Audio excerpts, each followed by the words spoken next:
তো দেখতে পাচ্ছ বন্ধুরা, আমরা আজকে চলে এসেছি আমাদের মাদ্রাসা দারুল উলুম নিজানিয়া। তো আজকে 26শে জানুয়ারি, তাই জন্য দেখতে পাচ্ছ আজকে ক্লাস হচ্ছে না, তাই খেলছে। এই যে দেখতে পাচ্ছ, এই যে দেখো আমাদের রমজান ভাই, ওইদিকে ক্রিকেট খেলা হচ্ছে দেখতে পাচ্ছ। এই যে ওই দেখো ট্রফি দেখতে পাচ্ছ।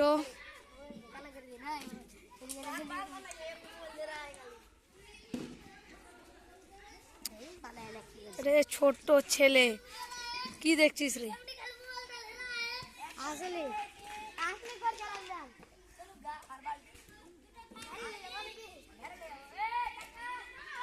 দেখতে পাচ্ছ আজকের খেলা আমাদের মাদ্রাসায়।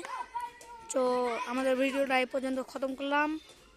তো কে কে মাদ্রাসাকে ভালোবাসো কমেন্টে জানাবা, আর লাইক সাবস্ক্রাইব করে দেবা।